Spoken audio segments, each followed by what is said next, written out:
नमस्कार, लक्षवेधीमध्ये आपल्या सगळ्यांचं स्वागत। मी प्रसाद काथे। प्राप्त स्थितीमध्ये ज्या पद्धतीने मराठा आरक्षणाच्या साठी जरांगेंनी आंदोलन सुरू केलं आणि त्याच्यानंतर कुणबी नोंदी मिळू लागलेल्या आहेत, त्या नोंदींच्यामुळे स्वाभाविकरित्या काही टक्के का होईना पण मराठे हे कुणबी बनत आहेत, अर्थात ओबीसी बनत आहेत। जो टक्का आत्ता कुणबी नोंदींच्या सह ओबीसी मध्ये येऊ पाहतोय तो आज ना उद्या मोठा होणार, संख्येने वाढणार। 28% आत्ता ओबीसींची आरक्षणाची संख्या आहे, मर्यादा आहे। प्राप्त स्थितीमध्ये ओबीसींचं सर्वाधिक रित्या प्रमुख आणि आक्रमक नेतृत्व म्हणून ज्यांच्याकडे पाहिलं जातं ते छगन भुजबळ म्हणतात की मराठ्यांना काहीही झालं तरी ओबीसीच्या आरक्षणात घुसू सुद्धा देणार नाही। भुजबळ हे जरी म्हणत असले तरी पण मराठ्यांचा 1% ओबीसीत शिरू पाहतोय आणि त्याच्यासाठीची आवश्यक कागदपत्र त्यांच्याकडे आहेत। मग मुद्दा उपस्थित राहतो की भुजबळांच्या या संपूर्ण भूमिकेला काय तर्क आहे आणि त्यांची विरोधाची भूमिका नक्की टिकू शकणार आहे का?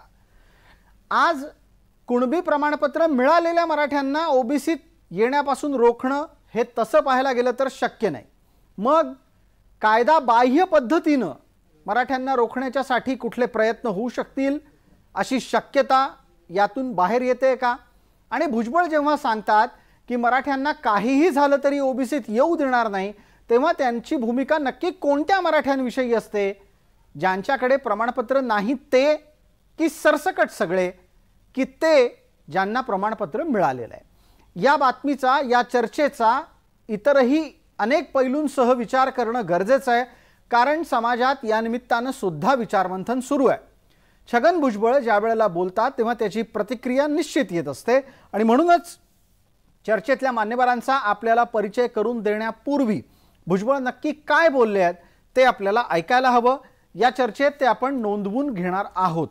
प्रथम पटकन भुजबळ यांची भूमिका ऐकूया। तुम्हाला आरक्षण पाहिजे ना, आमचा पाठिंबा, पण ते आरक्षण जे आहे स्वतंत्र घ्या। 10% घ्या, 12% घ्या, 15% घ्या, ते स्वतंत्र आरक्षण घ्या। पण यांचं म्हणणं नाही, आम्हाला ओबीसी मधूनच सगळ्या मराठा समाजाला आरक्षण पाहिजे, मिळणार नाही। भुजबळ अगदी ठासून सांगतात मिळणार नाही। भुजबळांना नाट्यमयरित्या एखादी गोष्ट मांडायची कशी ते अतिशय उत्तम प्रकारे समजतं। त्याच कलेचा आधार घेत त्यांनी मराठ्यांना ओबीसीत सरसकट आरक्षण मिळणार नाही असं ठामपणे सांगितलंय। चर्चेसाठी आपल्यासोबत कोण मान्यवर आहेत पटकन परिचय करून देतो। आपल्यासोबत डॉक्टर सुदर्शन तारक आहेत, जरांगेंचे समर्थक या नात्याने ते आपल्याला परिचित आहेत। या चर्चेमध्ये आरक्षणाचे अभ्यासक म्हणून आपल्यासोबत हरिभाऊ राठोड आहेत आणि ओबीसी नेता या नात्याने ॲडव्होकेट मनोज ससाणे आहेत। चर्चेत सर्वांचं स्वागत। मला पटकन विचारायचं आहे, हरिभाऊ, भुजबळांची भूमिका व्यवहार्य आहे का? नाही, मुळीच नाही। आता कसं आहे की ते आपल्या सरकारमध्ये आहे आणि सरकारचा GR आहे, हो GR त्याचा की जर कुणब्याचे दाखले असतील तुमच्याकडे तर तुम्हाला ओबीसीचा दाखला देता येतो आणि तो 2004चा GR आहे। कदाचित त्यांना माहीत नसेल म्हणून ते एवढे बोलतात। म्हणजे खरं म्हणजे आमचंही तेच म्हणणं होतं की एक ना एक दिवस तुम्ही प्रास्ताविकामध्ये तुम्ही सगळं सांगितलं, कारण ते प्रास्ताविकामध्ये तुम्ही सगळ्या प्रश्नाचे उत्तर दिलेले आहे। तर आता मी त्यात काय बोलू? मी एकच बोलीन की भुजबळ याला अडवू शकत नाही। भुजबळ काय आता तर मंत्री आहेत, मुख्यमंत्री झाले ना ते या महाराष्ट्राचे, तरी ते रोखू शकत नाही। ज्यांच्याकडे सर्टिफिकेट आहे त्यांना दाखला मिळेल आणि ते ओबीसी मध्ये येतील आणि तीच तर भीती होती आम्हाला। म्हणून मी सब कॅटेगरायझेशन, उपवर्गीकरणची गोष्ट करतो। आणखी माझं तोच म्हणणं आहे की भुजबळ मानले त्यांना वेगळं द्या तर ठीक आहे ना। तर भुजबळ साहेब 27% तुम्ही ठेवा आणि त्यांना वेगळं द्या ना। 38% आपल्याला उपलब्ध होणार आहे। त्याच्यासाठी भुजबळ तयार आहे का एकदा पत्रकारामार्फत त्यांना विचारायला पाहिजे आपण की 38% जर झालं तर तुम्ही 27% ओबीसीला ठेवून बाकी ओबीसीला द्यायला तयार आहात का, हे आपल्या मार्फत मला विचारायचं आहे. बिलकुल हा प्रश्न आपण चर्चेत घेऊ, पण आत्ताच्या घडीला जो एक अत्यंत कळीचा मुद्दा तुम्ही उपस्थित केला त्यावर पटकन ॲडव्होकेट ससाणे यांच्यापर्यंत पोहोचणं गरजेचं आहे. ॲडव्होकेट ससाणे, मी तुम्हाला काही ओबीसींच्या आरक्षणाची टक्केवारी वेगळी सांगायची गरज नाही. हरिभाऊंनी जो मुद्दा मांडलाय त्यातला जो भाग कळीचा आहे त्याचाच फक्त पुनरुच्चार करतो. ओबीसींचं आत्ताचं आरक्षण 27%. हरिभाऊंचं म्हणणं असं आहे की या 27%मधले 10% मराठ्यांना द्या आणि उरलेला सगळा ओबीसी समाज हा 17%मध्ये ॲडजस्ट करा. अन्यथा समजा कुणबी प्रमाणपत्र मिळवत मराठे ओबीसीत शिरकाव करू शकले तर ते सगळ्या 27%वर दावा करतील आणि ओबीसींच्या हातात काहीही राहणार नाही. जी भीती हरिभाऊ दाखवतायत किंवा त्यांना ती वाटते, तुम्हाला ती भीती वाटते का? आणि हरिभाऊंची भीती ही सुद्धा व्यवहारी आहे का? नाही प्रसादजी, तुम्हाला थोडं दुरुस्त करतो मी. जी ससाणेजी, हरिभाऊंना कदाचित काही मुद्दे जोडायचे आहेत, माझ्या मुद्द्यात सुद्धा त्यांना काही सुधारणा करायची आहे. हरिभाऊ 1 मिनिट. ससाणेजी, मी बोलल्यानंतर तुम्ही उत्तर द्या. माझं असं म्हणणं आहे की आता आपल्याला जे 27% आरक्षण आहे ते भांडे आयोगामुळे 38% होऊ शकतंय. ते 38% अप्रूव्ह झाल्यानंतर ते मागासवर्गीय आयोगाकडनं थोडंसं शिक्कामोर्तब करायचं आहे. त्याला 2-4 दिवस लागणार नाही आणि त्यानंतर आपण सब कॅटेगरी करायचं. त्याच वेळेस सेम टाइम सगळे मराठे जे आहेत त्यांना आपण तत्सम मानून सगळे ओबीसी होतील आणि त्याच वेळेस हे दोन्ही प्रक्रिया एकाच दिवशी एकाच GR नुसार होईल, एकच GR निघेल. त्याच्यामध्ये हा आरक्षणाचा जो तिढा तो सोडवता येईल. बर हरिभाऊ, आपण जे 10% वाढवायचं सांगत आहात ते वाढीव 10% हे तर पूर्णपणे जरतरवर आहे, पण जो फॉर्म्युला तुम्ही दिलेला आहे त्या फॉर्म्युलाला 27%च्या अंतर्गत लागू करता येतं का नाही?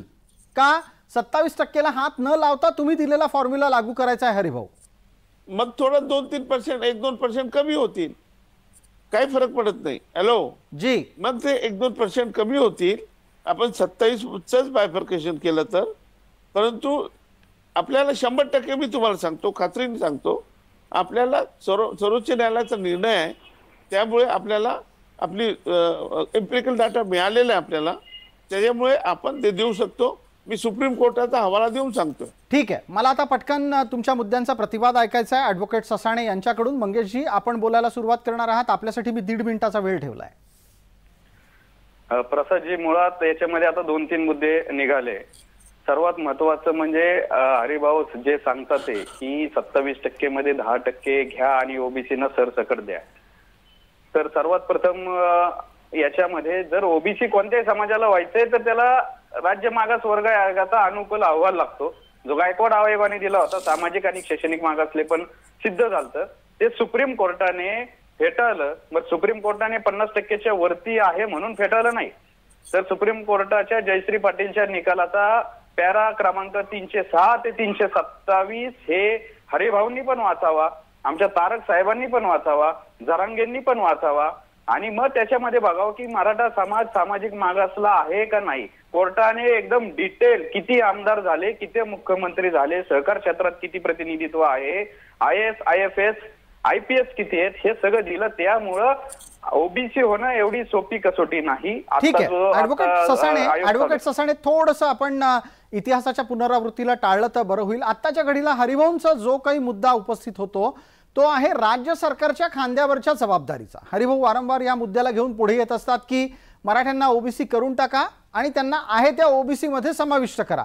गेल्या काही दिवसांपासून बांठी आयोगाच्या मार्फत अतिरिक्त 10% घेऊन मराठ्यांना समाविष्ट करण्याचा नवा मुद्दा त्यांनी काढलाय, पण मूळ मुद्द्यावर आपण कायम राहू. 27%मध्ये मराठ्यांना जर ऍडजस्ट करायचं असेल तर मराठ्यांचं ओबीसीतलं उपवर्गीकरण हे फक्त आणि फक्त राज्य सरकारच्या एका शासनाधीशावर होईल का? ॲडव्होकेट मंगेश ससाणे. नाही, अजिबात नाही होणार, अजिबात होणार नाही. काय कारण सांगताय की तुम्ही? मग त्यासाठी डिटेल्स लागतील आणि बाठिया कमिशनचं मी मागच्याच चर्चेमध्ये सांगितलं. हरिभाऊ वारंवार ते गैरसमज पसरवतात. ते बाठिया कमिशनचा जर डाटा जर उपयोगी होत असता तर आता 350 कोटी द्यायची गरज नव्हती या नवीन आयोगाला. तर उपवर्गीकरण करण्यासाठी सगळे डिटेल्स लागतील प्रत्येक, आणि ऑलरेडी 450 450 जाती आहेत.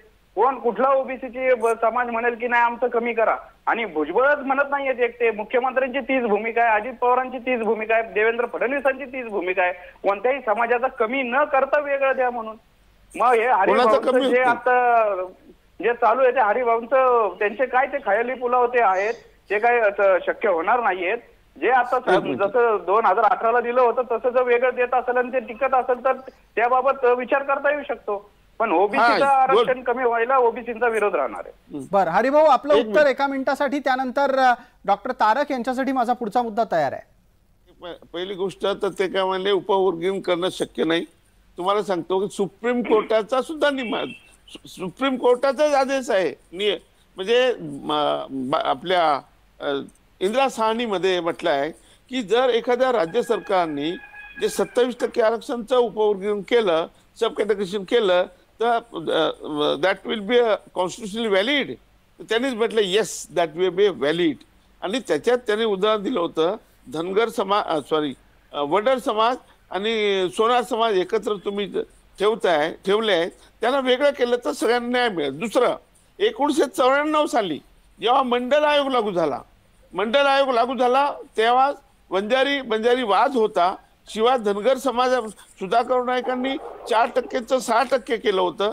सुधाकर नाईक मुख्यमंत्री होते, त्यांनी बंजाऱ्याला आणि धनगराला 4% मध्ये टाकलं. त्याच्या अगेन्स्ट मध्ये मी स्वतः ऐका हे महत्वाचं आहे, त्यांचं उत्तर देतो मी. आणि त्यावेळेस जेव्हा मंडल आयोग लागू करायचं होतं, मान्य शरद पवार मुख्यमंत्री होते, तर त्यांनी मला बोलावून घेतलं. मी आज जसं मी मांडतो ना तशीच मांडणी मी त्याही वेळेस करत होतो. मी एक चांगला लेखक आहे, मी अनेक लेख लिहित होतो.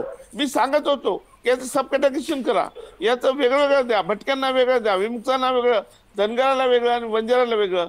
ते केव्हा आणि केव्हा माझ्यामुळे झालेलं आहे.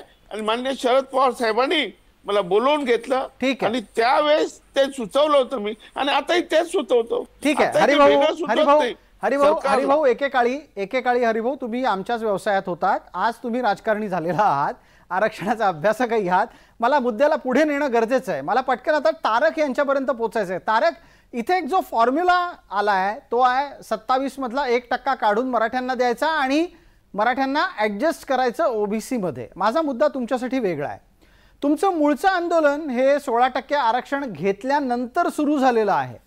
तर जर ओबीसीत ऍडजस्ट व्हायचं असेल तर तुमच्या समाजाने काही विचार केलाय किती टक्के आरक्षण ओबीसीत मिळालं पाहिजे? प्रथमतः जयजीराव प्रसादजी नमस्कार. जयजीराव, मुळात आता हे काही खंडन चालू आहे ते मी ऐकतोय. मुळात जे काय आपला विषय आहे भुजबळांचं कालच्या स्टेटमेंटनुसार, खरं तर भुजबळ आणि प्रकाश शेंडगे हे मला नाटक मंडळीमधले 2 कलाकार वाटतात. आणि त्यांच्या पाठीमागं कोण जोर धरून बसलेला आहे की नाच म्हणले की नाचतायत, उड्या मार म्हणले की उड्या मारतायत, या पद्धतीचं ते त्यांचं स्टेटमेंट चालू असतं. असं काही लोकांना जेलमध्ये परत जायचं नाही याच्यासाठी ते करतात, काही लोकांना आमदार व्हायचंय का खासदार व्हायचंय याच्यासाठी करतायत. ते सगळा समाज जे लोक दुसऱ्याच्या व्यासपीठावर जाऊन भाषणं करतात, ज्याची कुवत नाही 1000 लोक जमा करायची, ते शेंडगे साहेब म्हणतायत असं करायचं तसं करायचं, हा वेगळाच मुद्दा आहे. अरे आम्हाला मराठा आरक्षण पाहिजे आणि ते ओबीसी मधून पाहिजे. आमच्या नोंदी सापडा लागलेल्या आहेत आणि नोंदी सापडल्यानंतर आपण आपल्या निवेदनामध्ये सांगितलंय की त्याचा कोणीही त्याला रोखू शकत नाही. हा शासनाचा आदेश आहे आणि सुप्रीम कोर्टाचं सुद्धा जजमेंट आहे या संदर्भात. ज्याच्या नोंदी सापडल्या कुणबी म्हणून त्याला कोणीही रोखू शकत. आणि आज आम्ही हळूहळू पद्धतीनं ज्या पद्धतीनं शासनाला विनंती करतोय, काही ठिकाणी अधिकारी वर्ग लापरवाही करतात, आम्ही त्यांना तक्रार करतोय आणि शासनाने परत ह्या सगळ्या सूचना दिलेल्या आहेत. आणि ठीक आहे, पण डॉक्टर तारक मुद्द्यावर या ना पटकन. माझी विनंती आहे मुद्द्यावर या. तुमच्या समाजाने एकत्रितरित्या विचार केला असेल ना की आपल्याला अमुक टक्के आरक्षण हवं आहे. किती टक्के आरक्षण हवंय? 16% राणे समितीने दिलं होतं, तेवढंच हवंय का त्यापेक्षा कमी घ्याल का जास्त मागाल? एक लक्षात घ्या, मुळात मुद्दा काय आहे की आमचा टोटल जे संख्या जर पाहिजे तर 34% आहे. 34%च्या शासनाच्या नियमानुसार आम्हाला किती टक्के पाहिजे? त्याच्या 50%. तर आम्ही ओबीसी मध्ये जाणार आहोत, त्यामुळे ओबीसी मध्ये गेल्यानंतर आरक्षण आम्हाला मिळणारच आहे ना. किती मुळात आम्ही सांगतोय ना तुम्हाला, मी पुढचं ते निवेदन सांगतोय की या संदर्भात जर कुणबी नोंद सापडली आणि ते जर ओबीसी गेला तर टक्केवारीचा प्रश्नच येत नाही. ज्या ठिकाणी आम्ही कुणबी मध्ये गेल्यानंतर आणि 67% कुणबीच होतो ना, आम्ही ओबीसी मध्येच होतो, मग आम्हाला का काढलं? मराठा म्हणून बाजूला का काढलं? याचा प्रश्न शासनाकडे आहेत का नाही? जे कोणी आम्हाला विरोध करतायत त्यांनी सुद्धा या प्रश्नाची उत्तर दिली पाहिजे.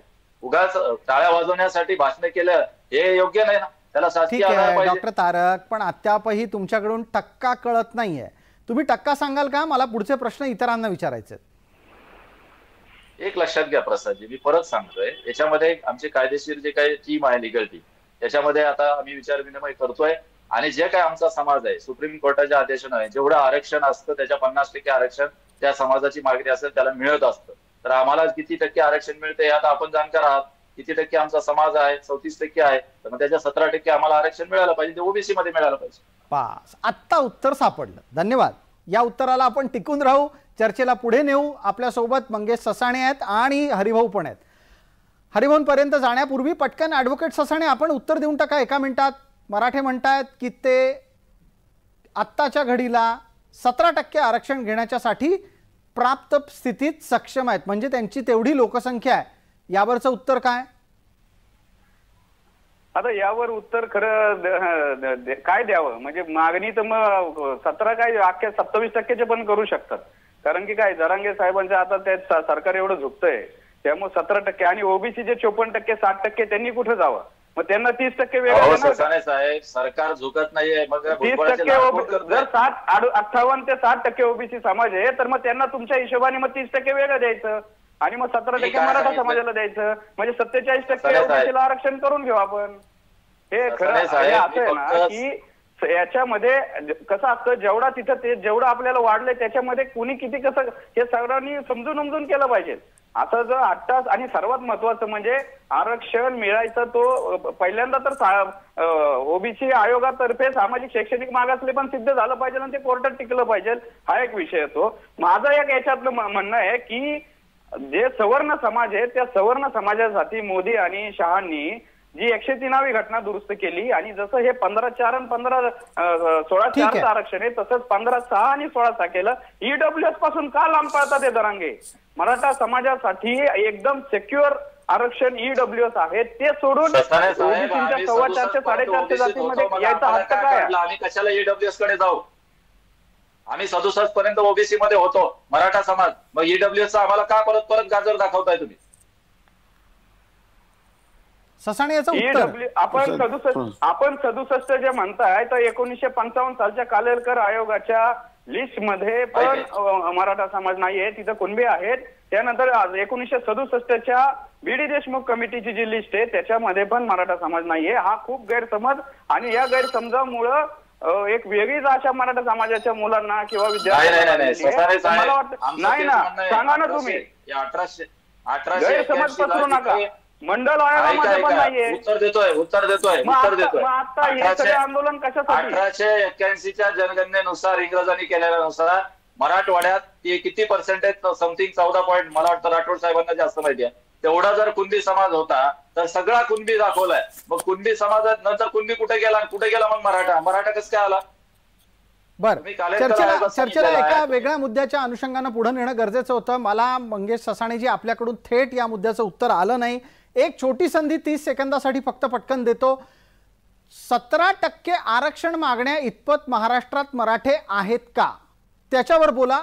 आपल्यासाठी 1 मिनिट आहे. नाही, मी तर म्हणतो मग जरांगे जनगणना केली पाहिजे प्रसादजी याच्यासाठी. ओबीसी म्हणतात की आम्ही 60%, मराठा समाज म्हणतोय आम्ही 35%. ही जर हे मग भुजबळ साहेब मांडत असतील, जरांगे मांडत असतील आणि 100 आणि 150%च्या पुढे जर लोकसंख्या जात असेल तर मग जरांगेंनी मूळ मागणीमध्ये मग ते काय मागणी का नाही करत आहे की जनगणना केली पाहिजे, सगळ्या गोष्टी क्लिअर होतील. 35% असतील, ओबीसी जर 60 असतील, 50 असतील, 30 असतील तर मग 15% द्या. ठीक आहे, हरिभाऊंपर्यंत पोहोचू. पटकन हरिभाऊ आपली मुद्दे मांडायला सुरुवात करा. वेळेची मर्यादा आहे प्रत्येकाला. हे बघा, आमचे ससाणे हे ॲडव्होकेट आहे, सुप्रीम कोर्टात सुद्धा ते ओबीसीच्या बाजूने ते लढलेत, बरोबर. त्यांना 2 प्रश्न आहे आपल्या मार्फत. ससाणेजी यांना 2 प्रश्न आहे. एक नंबर 1, आपण वकील आहात. हे जे आता दाखले मिळत आहे, म्हणजे समजा असं मिळायला लागले तर तुम्ही रोखू शकता का याला ॲज ए वकील, ॲडव्होकेट? सांगा, नंबर 1. दुसरा प्रश्न आहे ससाणे साहेब, तुम्ही लढलात मागे 16%च्या वर जेव्हा दिलं होतं, म्हणजे 50च्या वर, जेव्हा तुम्ही केस जिंकली तुम्ही पेढे वाटले बर आणि आता तुमचे भुजबळ ते म्हणतात 50च्या वर दिलं तर आम्हाला चालतो. मग ससाणे तुम्हाला चालतो का सांगा. माझे 2 प्रश्न आहेत ससाणे की तुम्ही ते रोखू शकता का त्यांना, नंबर 1. आणि भुजबळ जर त्यावेळेस पेढे वाटायला तयार होते जेव्हा तुम्ही केस जिंकली, राठोड साहेब खाल्ले तुम्ही. हा महाराष्ट्रामध्ये गैरसमज पसरवू नका. ऐका गैरसमज तुम्ही विरोधात नव्हता का ससाने, तुम्ही विरोधात नव्हता का. अहो तुम्हाला वर्गणी करून पैसे दिले, आम्ही वर्गणी करून तुम्हाला पैसे दिले होते केस लढायला. अरे भाऊ तुमची पिटिशन होती मुंबई हायकोर्टात, म्हणून तुमचेच वकील होते राकेश राठोड म्हणून. ऐका अहो माझ्या पिटिशन मध्ये अरे भाऊ अरे काय ऐका तुम्ही मला बोलू द्या ना. मुद्द्यावर तुम्हाला बोलता नाही आलं, तांत्रिक मुद्द्यावर बोलता नाही आलं तर असे गैरसमज पसरवू नका. उत्तर द्या. मला एक सांगा, तुम्ही 34% वर तुम्ही आहात, 34% आहेत का तुम्ही? तुमचा जो फॉर्म्युला तुम्ही सांगताय तर मग तुम्हाला नाही वाटत का जनगणना व्हावी ना, आकडेवारी समोर यावी? उत्तर द्या, मी शांत बसतो. जी ससाणेंकडून उत्तर घेऊ, वेळ मर्यादा आहे. तारकजी थोडंसं थांबा. आता हरिभाऊ आणि ससाणेंच्या मध्ये शब्दबाण सुरू आहे, त्यात तुम्ही आलात तर तुम्ही पण कदाचित घायाळ व्हाल. आपण बाजूला राहूयात. आत्ताच्या घडीला पटकन हरिभाऊ आणि ससाणे यांच्यातल्या मुद्द्याला सोडवणं गरजेचं आहे. एक मुद्दा जो ससाणेंनी आपल्यापर्यंत आणला होता हरिभाऊ, त्याचं उत्तर तुम्ही पण द्या आणि त्याच्यानंतर आपण तुम्ही मांडलेल्या मुद्द्यावर ससाणेंनाही बोलतं करू. आधी यावर तुम्ही खुलासा करणं गरजेचं आहे हरिभाऊ. मराठे हे 17%, 16% आरक्षण घेण्याच्या इतपत क्षमतावान अर्थात संख्येनं लोकसंख्येत आहेत का, म्हणजे 32 ते 34%? तो माझा आम्ही जो म्हणजे फॉर्म्युला म्हणजे सब कॅटेगरीशनचा उपवर्गीकरणाचा जेव्हा फॉर्म्युला सरकार पुढे ठेवू तर चर्चेमध्ये ते होईल ना. चर्चेमधून फॉर्म्युला ठरेल. आणि मागच्या वेळेस जेव्हा दिलं होतं आम्ही धनगराला दिलं 3%, नंतर 3.5% झाले. आम्हाला विमुक्तांना 2.5% दिलं होतं. मी स्वतः भांडलो आणि मग त्यानंतर त्या 2.5चं 3 केलं. ठीक आहे, आपण असं म्हणता आहात की एका वेळेला चर्चेला बसल्याच्या नंतर त्याचं उत्तर सापडेल.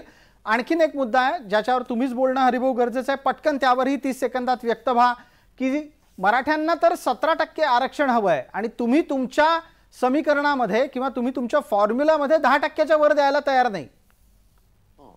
तर तुम्हाला सांगतो आपल्याला 17ही देता येईल, पण आता आपण 10 समजा दिले, फॉर एक्झाम्पल दिले, उद्या ऑर्डर निघाली, परवा आपण जनगणनेची ऑर्डर करू आणि जनगणना करून घेऊ. कारण मराठा याच्यात नाहीच आलेले. या लोकसंख्येमध्ये आज मराठा आलेले नाही. आपण त्यांना अकोमोडेट करतो. ठीक आहे, आपण त्यांना वेळेची मर्यादा आहे हरिभाऊ. मुद्दा लक्षात येतोय. मंगेश ससाणेंकडून याच्या संदर्भात 30 सेकंदात उत्तर पटकन. अजय हरिभाऊ जे म्हणले, जे दाखल्यांचा जो विषय आहे, हरिभाऊ तुम्ही बरोबर बोलताय. दाखले जे आहेत, ज्यांच्या नोंदी आहेत, ज्या कास्ट स्क्रुटिनी कमिटी असती किंवा कास्ट व्हॅलिडिटी कमिटी असती, ज्यांच्या नोंदी आहेत, जे जुने दस्तावेज दाखवतात, त्यांना ते दाखले कोणाचेही अडवता येत नाही. हे भुजबळ साहेबांनी पण, त्यानंतर प्रकाश अण्णा शेंडगे पण, जे पण ओबीसीचे नेते असतील, अभ्यासक असतील, त्यांनी मान्य केलेलं आहे. तर हरिभाऊ तुम्ही बोलताना मी नाही बोललो हरिभाऊ, आदरणीय हरिभाऊ, मला 2 मिनिटं बोलून द्या. तर दाखले अडवता येत नाही, पण सरसकट कुठल्याही नोंदी नसताना ते देता येऊ शकत नाही. आणि जर तसे दिले तर ते स्क्रुटिनीमध्ये अडकतील किंवा ते कायद्याच्या कचाट्यामध्ये अडकतील. हे असं मान्य आहे का सर्वांना? दुसरा विषय, भुजबळ साहेब जे म्हणतात ते की वरती द्या. आधी पण वरती दिलं होतं ना हरिभाऊ. देवेंद्र फडणवीसांनी एससीसी ऍक्ट 2018 तो वरती दिला होता. बर, त्याच्यामध्ये आता हरिभाऊ तुम्ही चॅलेंज केलं होतं ना त्याला. हा 2 मिनिटं हरिभाऊ तुम्ही ऐकून घ्या, मला बोलून द्या ना. तुमचा मुद्दा कळलाय ना मला. आम्ही त्याच्यामध्ये कशासाठी होतो, त्याच याचिकेमध्ये श्रीराम पिंगळे आणि बाळासाहेब सराटे नावाच्या व्यक्तींनी, जे ओबीसी द्वेष्टे आहेत, त्यांनी आता पण हायकोर्टामध्ये याचिका टाकली. त्यांनी इंटरव्हेन्शन केलं होतं सुप्रीम कोर्टात. तुमच्या माहितीसाठी सांगतो, त्या इंटरव्हेन्शन मध्ये काय म्हणणं होतं की ओबीसीचं आरक्षण फुगीर आहे. ते इंटरव्हेन्शन ऍप्लिकेशन अजून माझ्याकडे, तुम्हाला नंबर देतो, तिथं डिफेंड करणं आमचं काम होतं ना. आम्ही त्याला डिफेंड करत होतो की ओबीसीचं आरक्षण कमी करून अकोमोडेट करा. हरिभाऊ समज पसरवतात. ते जे वरती जर 50% जे वरती देत असेल तर कुणाचा विरोध असणार आहे? थोडक्यात असं आहे की जे सरकारची भूमिका आहे ती बहुतेक वेळेला सगळेच आरक्षण समर्थक सांभाळून घेतात, चालवूनही नेतात की कोणाच्याही आरक्षणाला धक्का न लागता आरक्षण नवं द्यायचं असेल तर दिलं जाऊ शकतं. प्रत्यक्षात ही वस्तुस्थिती नाही, कारण आत्ताच्या घडीला तरी इंदिरा साहनीच्या आदेशानंतर म्हणजे न्यायालयीन निकालाच्या नंतर 50%च्या पलीकडे मर्यादा नेता येत नाही. मग त्याच्यानंतर पुढचे अनेक मुद्दे येतात की महाराष्ट्रात आधीपासूनच 52% आहे, मग 50%च्या पुढे का जाता येत नाही वगैरे वगैरे. पण जो हरिभाऊंचा इथला मुद्दा होता तो चर्चेत घेण्याच्यासाठी आजचं निमित्त होतं की कुणबी प्रमाणपत्र घेऊन मराठे ओबीसीत शिरकाव करू पाहतायत, त्यांना त्यांच्या संख्येनुरूप चर्चेअंती योग्य कोटा आत्ताच ठरवून दिला तर भविष्यात संपूर्ण ओबीसीवर मराठ्यांचं प्राबल्य येणार नाही. चर्चेच्या निमित्तानं विविध मुद्दे आपण चर्चेत समोर आणले, मान्यवर त्यात सहभागी झाले, याबद्दल उपस्थितांचे मनपूर्वक आभार. लक्षवेधीच्या या चर्चेत तुर्तास इतकंच. सर्व प्रेक्षकांना जय महाराष्ट्र.